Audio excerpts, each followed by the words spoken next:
and I was the one that was praising him, and I think, not to say we put the whammy on him, but ever since then he's kind of fell off a little bit. And I think, when you have the team, everybody playing bad, it's hard for a guy like Zach Jones to step up and, carry himself because he's not that type of player. And I think, he gets a lot of, bad rep from that. But I do think there was just a solid stretch of 3 or 4 games where Zach Jones was so, so bad. I think he needed to take a seat.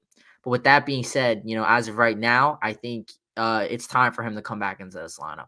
I think the seat wasn't it wasn't because we're replacing you kind of a move. It was more of like, we need you to take a breather. You're not playing great, or how you've been playing to start the year.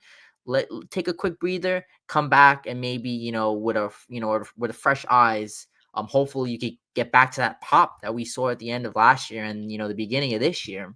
And with that being said, I do agree with you. You look at this quote, you look at how he's played. I know, he's literally a burst of energy on the ice. I want him back in the lineup because I have not been impressed with what I've seen from Vakanainen. I do not want to see him in the lineup.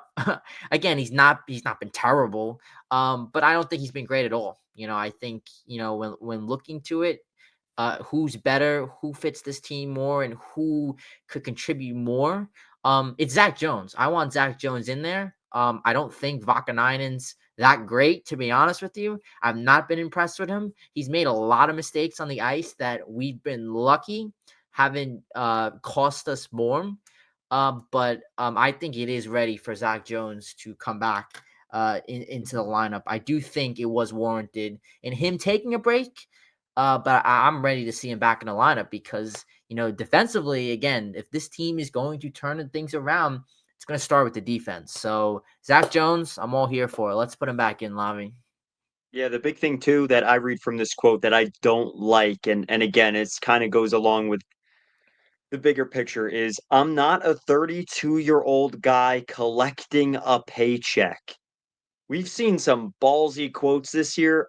That might take the cake for me. It's not good. Like if that's what's being told to reporters, and the reality is I think most people agree with what he's saying. Like, listen, Kreider gets scratched and he's the only player that you scratch. They lose that game. Zibanejad is at dash 22, and he has not sat this year. I haven't been. Adam Fox won the Norris Trophy. Like, that's the standard that I'm going to hold him to. I think Borgen's been all right. We know Miller and Lindgren haven't been. And then you have Vakanainen who's struggling, and I think Braden Schneider who's an untouchable. It's not looking good back there. And actually, I want to just share quickly. Yeah, there's Daily Faceoff. Shout out to Daily Faceoff for the deep pairings here and the visual. Just a look at that.